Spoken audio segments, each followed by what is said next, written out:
بسم اللہ الرحمن الرحیم۔ السلام علیکم ورحمۃ اللہ وبرکاتہ۔ تدریس ابی ہریرہ رضی اللہ تعالی عنہ میں ہم آپ کا خیر مقدم کرتے ہیں۔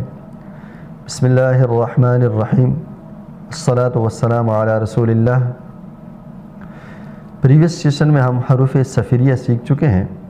ان حروف کو ہم سیٹے والے حروف بھی کہتے ہیں۔ اس سے پہلے کہ ہمارے چینل پر آنے والے اپنے نئے ویورز سے میرا ایک ریکویسٹ، چونکہ ہم عین القرآن سٹیپ وائز سیکھ رہے ہیں، تو بہترین ناظرہ قرآن کریم مع تجوید پڑھنے کے لیے کائنڈلی تدریس ابی ہریرہ رضی اللہ تعالیٰ عنہ کے پریویس سیشنز کے تمام ویڈیوز کو ایک دفعہ ضرور شروع سے دیکھ لیں۔ مرحلہ نمبر 1 میں مخارج سیریز سے آج ہم حروف نطعیہ سیکھیں گے۔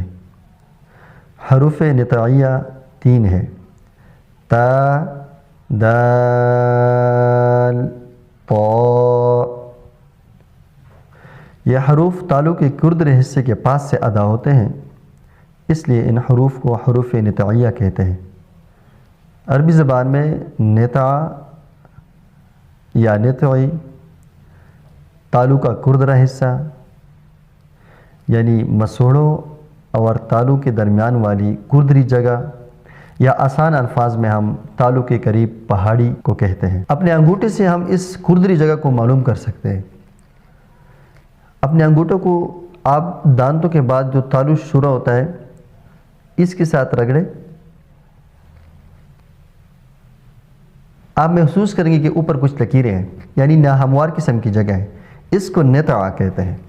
زبان کا سرا یعنی زبان کی نوک جب ثناء علیہ کی جڑ سے لگے، اس سے تا، دال اور طا ادا ہوتے ہیں۔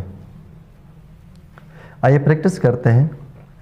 ات، ات، ات، تا۔ حرف تا میں صفت ترقیق یعنی باریک پن اور صفت ہمس پائی جاتی ہے۔ ہمس کا مطلب پست آواز۔ حرف تا کے ادائیگی کے وقت آواز مخرج میں ایسی کمزوری کے ساتھ ٹھہرے کہ سانس جاری رہے اور آواز میں ایک قسم کی پستی ہو، جیسے ات، ات، ات، ات۔ یہ اینڈ میں جو ایئر فلو ہے یہ ہمس کی وجہ سے ہے۔ اب حرف دال کی پریکٹس کرتے ہیں۔ اد، اد، اد، دال۔ حرف دال میں صفت ترقیق اور صفت کلکلہ پائی جاتی ہے، یعنی باریک بھی پڑھیں گے اور ادا کرتے وقت مخرج میں تھوڑا سا جنبش حرکت دیں گے، یعنی لوٹتی ہوئی آواز نکالیں گے۔ طا کی پریکٹس کرتے ہیں۔ اط، اط، اط، طا، طا۔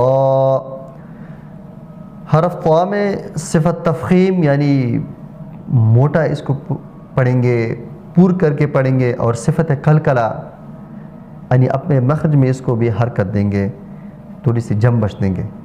مخرج کے اعتبار سے یہ تینوں حروف ایک ہی جیسے ہیں، یعنی تینوں کی ادائیگی کی جگہ ایک ہی ہے، مگر ان میں جو بنیادی فرق ہے وہ صفات کے اعتبار سے ہیں۔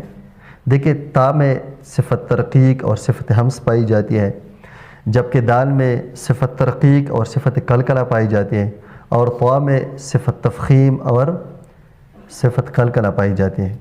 طا میں اکثر جو ہم سے غلطیاں ہوتی ہیں وہ یہ کہ طا کو کبھی ہم تا پڑھ لیتے ہیں، جیسے طا، تا، طا، تا، یا پھر طا کو طوا پڑھ لیتے ہیں، یعنی طا الف سے ہم طا واو الف پہ چلے جاتے ہیں، جو بالکل حرف کو بگاڑ دیتا ہے، بالکل حرف باقی نہیں رہتا۔ حرف کو پر پڑھنے کے لیے کبھی بھی ہم اپنے ہونٹوں کو گول نہیں کریں گے۔